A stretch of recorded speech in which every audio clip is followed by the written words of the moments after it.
RK films మా గురువు గారు నిర్మించిన ఆయన బ్యానర్లో నిర్మించిన సినిమా సర్కార్ నౌకరీ. సర్కార్ నౌకరీ అనే ఈ సినిమా నేపథ్యమే చాలా డిఫరెంట్గా ఉన్నట్టు అనిపించింది. సినిమా చూసిన తర్వాత మరీ కొట్టొచ్చినట్టు కనిపిస్తుంది. ఎందుకంటే జనరల్గా సర్కార్ నౌకరీ అంటే అది పెద్ద గవర్నమెంట్ ఉద్యోగం అనుకునే దానిలో అఫ్కోర్స్ నేను స్టోరీ అంతా చెప్పకూడదేమో, కానీ అటువంటి సర్కార్ నౌకరీ అంటే ప్రజలకు సేవ చేసేటువంటి ఉద్యోగం అనే మెసేజ్ తోటి చాలా అందంగా ఒక వినూత్నమైన రీతిలో మనకి దర్శకత్వం వహించి చెప్పాడు మిస్టర్ శేఖర్. ఇదంతా అందరూ కలిసి యంగ్ బ్రెయిన్స్తో తీసిన సినిమా అన్న ఫీల్ మనకు కనిపిస్తుంటుంది. చాలా బాగా అద్భుతంగా నటించాడు మిస్టర్ ఆకాష్. ఆకాష్ గురించి చెప్పాలంటే వాళ్ళ అమ్మగారి గురించి చెప్పినంత గొప్పగా అనిపించింది. ఎందుకంటే కుర్రాడు కూడా కొంచెం ఏదో హిందీ యాక్టర్ టైప్లో కనిపించాడు.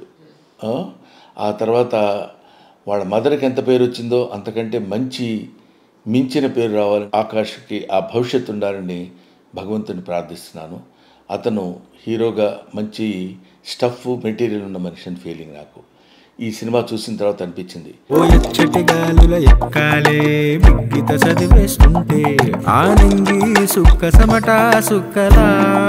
ఆ తర్వాత భావన అమ్మాయి చాలా ప్లెజెంట్గా, అంటే బహుశా నేను విడిగా చూసినప్పుడు ఇంకా ప్లెజెంట్గా ఉంది. సినిమాలో చూసినప్పుడు ఆ క్యారెక్టర్ వైజ్ ఏంటి పల్లెటూరు పిల్ల ఎలా ఉంది అనే ఫీలింగ్ కలిగించే విధంగా ఆ డిఫరెన్షియేషన్ బాగా ఉండేటట్టు కష్టపడ్డాడు డైరెక్టర్.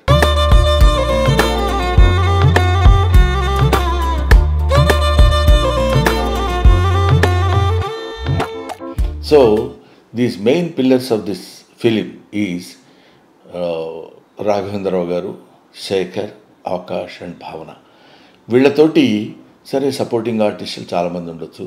వీళ్ళతో తీసిన ఈ సినిమాకి ఎక్కడో కనెక్ట్ అవుతే ఆ సినిమా ఏ రేంజ్లో హిట్ అవుతుందో, ఎంత గొప్పగా హిట్ అవుతుందో మనం చెప్పలేం.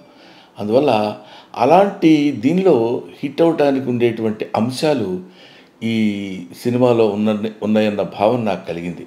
సో దానిలో అతి న్యాచురల్గా అతి సహజంగా అందరూ నటించారు. ఇందులో అద్భుతమైనటువంటి నటన ప్రదర్శించడం కాకుండా సహజంగా నటించినటువంటి సన్నివేశాలు ఇందులో ఉన్నాయి.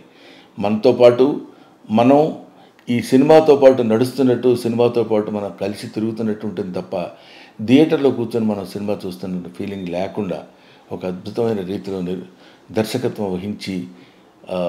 వహించిన mister Shekhar, I wish him all the best. God will give him very good future. And మా గురువుగారు రాఘవేంద్రరావు గారు, అదే నేను అంటున్నాను, రాఘవేంద్రరావు గారు అనగానే వెంటనే మనకి అలా ఉంటాయి.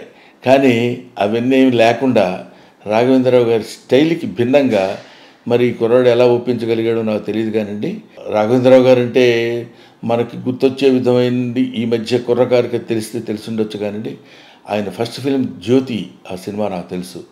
He was such an intellectual genius director, one of the intellectual genius directors in Telugu film field.